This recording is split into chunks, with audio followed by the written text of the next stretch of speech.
오늘 우리에게 주신 하나님의 말씀은 시편 119편 47절에서 48절까지의 말씀입니다. 우리 한 목소리로 합독하도록 하겠습니다. 시작. 내가 사랑하는 주의 계명들을 스스로 즐거워하며 또 내가 사랑하는 주의 계명들을 향하여 내 손을 들고 주의 율례들을 작은 소리로 읊조리리이다. 아멘. 우리는 삶을 살아가면서 정말 수많은 선택들을 하면서 살아갑니다. 오늘 아침에 일어나서 어떤 음식을 먹어야 할까 선택을 하기도 하고, 또 자차를 이용해서 출근을 해야 할지 아니면 대중교통을 이용해서 출근을 해야 할지 고민하며 선택하기도 하죠. 그리고 또 어떤 분들은 새벽 기도를 나와야 할까 아니면 새벽 기도를 나오지 말아야 할까 고민하면서 선택하는 그런 선택의 연속들을 살아갑니다. 최근 우리 사회가 주목하고 있는 말이 하나 있습니다. 무슨 말이냐면 선택과 집중이라는 말이 요즘 우리 사회를 흔들고 있죠. 들어보셨습니까? 무슨 말이냐면 바람을 이루고 싶다면 올바르게 집중해서 바르게 선택하고 바르게 목표를 향해야 한다라는 것이죠. 이 규칙은 신앙인인 우리에게도 동일하게 적용됩니다. 어떻게 해야, 어떤 선택을 해야 하나님의 자녀답게 바르게 살아갈 수 있겠는가? 하나님의 목적과 하나님의 뜻을 이루는 삶을 살아갈 수 있겠는가? 오늘 본문 말씀을 통해 여러분들에게 주시는 하나님의 지혜를 만나보시기를 소망합니다. 오늘 우리가 함께 읽은 본문은 시편 119편 중에 47절과 48절을 읽었습니다. 시편 119편은 히브리어 알파벳 22자가 있는데 이 22글자 각각으로 시작하는 8절씩, 그래서 총 176절의 배열 구조를 띈 정말 아름다운 시입니다. 학자들은 후기 유대문학, 특히 포로기 이후의 신앙공동체에서 쓰였을 것이다 라고 생각하죠. 어찌되든 시편 119편의 저자의 고백에는 정말 저자의 깊은 고민과 그런 통찰이 담겨 있음을 우리는 살펴볼 수 있습니다. 당시 시인은 고난 중에 있었습니다. 119편 23절을 보면 관원들도 앉아서 나를 비방하였으며 라면서 자신이 처하고 있는 반복적인 고난과 악인들의 조롱, 그리고 핍박과 음모를 견뎌가며 시편 119편을 써내려가죠. 하지만 이런 상황에서도 시인은 문제 상황을 그저 문제 상황으로만 바라보지 않습니다. 이 문제 상황을 통해 자신을 돌아보고 하나님의 말씀으로 돌아가는 영적인 성찰, 다시 말해 하나님 앞에 간구하면서 하나님의 뜻을 구하는 성찰의 계기로 만든다는 것입니다. 나로 하여금 깨닫게 하여 주소서. 내가 주의 법을 준행하며 전심으로 지키리이다 라며 고백하죠. 하나님께서 주시는 지혜로 깨닫고 성찰하며 문제 상황을 극복하려는 그 자세를 견지하고 있다라는 것이죠. 여러분, 우리의 삶에서 문제 상황이 찾아왔을 때 문제 상황 앞에서 하나님의 음성을 들어야 한다라는 이 사실을 모르는 이들은 없습니다. 그러나 문제 상황 속에서 곧바로 하나님의 뜻을 구하는 영적 성찰, 간구를 선택하는 이들은 적습니다. 자신의 억울함을 호소하기도 하고 원수 같은 이웃의 부도덕함을 이야기하면서 도리어 자신의 의로움을 관철시키려고 하는 그런 태도를 갖고 있기도 하죠. 그러나 오늘 시편의 저자는 이런 자신의 억울함이나 그런 이웃의 부도덕함을 이야기하면서 자신이 의롭다는 사실을 주장하지 않습니다. 저자의 공식은 언제나 동일합니다. 문제 상황 앞에서 하나님께 간구하는 것이죠. 34절, 하나님 깨닫게 하여 주옵소서. 35절, 하나님 주의 계명의 길로 행하게 하소서. 그리고 36절, 내 마음이 탐욕으로 향하지 말게 하소서 라며 겸손히 하나님께 엎드립니다.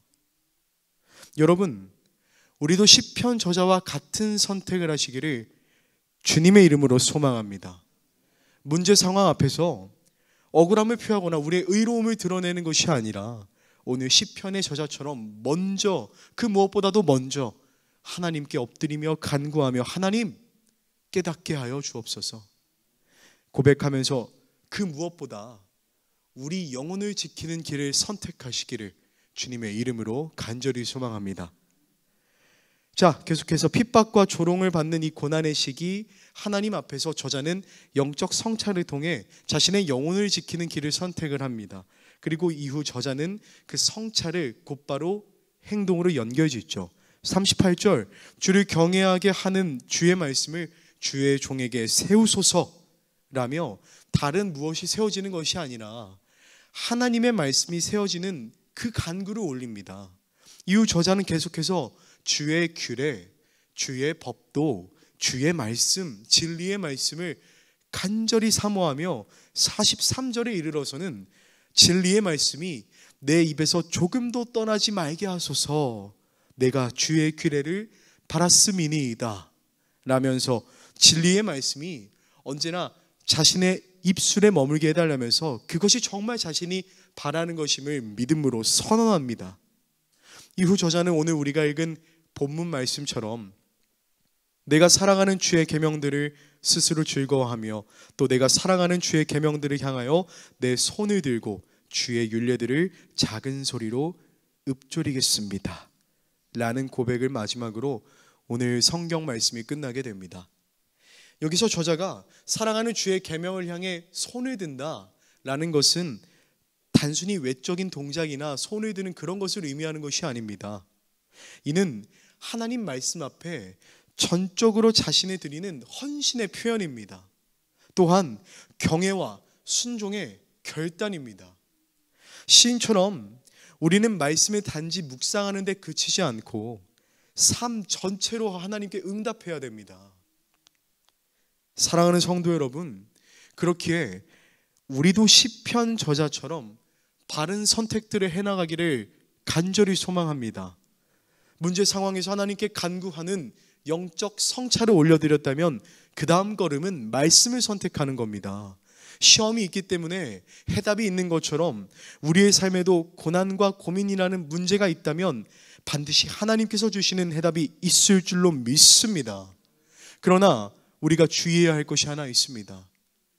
내 뜻, 내 감정, 나의 본능이 원하는 방향을 먼저 선택한 후에 하나님의 말씀을 끼워 맞추려고 한다면 우리는 참된 해답에 도달할 수가 없습니다. 우리는 먼저 하나님의 말씀을 선택해야 됩니다. 하나님의 계명을 향하여 손을 들며 말씀 앞에 나아가야 됩니다. 발명가가 자신이 만든 물건의 사용처를 가장 잘 아는 것처럼 우리를 지으신 하나님께서도 우리보다 우리를 더 잘 아십니다. 그렇게 우리는 성경에 기록된 말씀뿐 아니라 성령께서 지금 우리 마음속에 주시는 그 깊은 곳에 들려주시는 말씀까지 순종하며 붙들 수 있어야 합니다.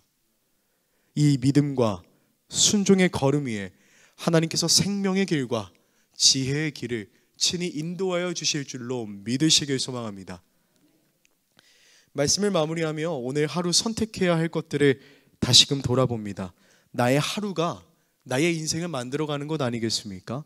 그렇게 우리는 하나님께 깨닫게 해달라는 간구를 그 무엇보다 먼저 올려드려야겠습니다.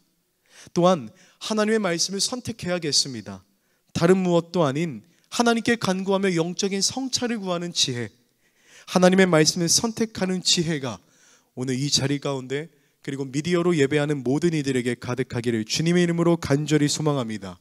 그러할 때 시편 107편 9절의 고백처럼 하나님께서 사모하는 영혼에게 만족을 주시며 줄인 영혼에게 좋은 것으로 채워주실 줄로 믿습니다. 그 하나님을 만나는 은혜가 하루를 넘어 앞으로도 날마다 함께 하시기를 주님의 이름으로 간절히 소망합니다. 기도하겠습니다. 하나님 감사합니다. 어떤 순간에도 오늘 말씀의 시인처럼 하나님을 선택하는 지혜를 주옵소서. 그리하여 하나님의 말씀으로 넘어서고 하나님께 간구함으로 하나님과 동행하는 인생 되게 하여 주옵소서. 오늘 하루를 살아갈 주의 자녀들에게 힘과 능력을 주실 줄 믿사오며 예수님의 이름으로 감사드리며 기도합니다. 아멘. 주기도문 하겠습니다. 하늘에 계신 우리 아버지여, 이름이 거룩히 여김을 받으시오며 나라가 임하시오며 뜻이 하늘에서 이루어진 것 같이 땅에서도 이루어지이다. 오늘 우리에게 일용할 양식을 주시옵고 우리가 우리에게 죄 지은 자를 사하여 준 것 같이 우리 죄를 사하여 주시옵고 우리를 시험에 들게 하지 마시옵고 다만 악에서 구하시옵소서. 나라와 권세와 영광이 아버지께 영원히 있사옵나이다. 아멘. 주신 말씀 마음으로 붙잡고 결단하며 하나님께 기도하도록 하겠습니다.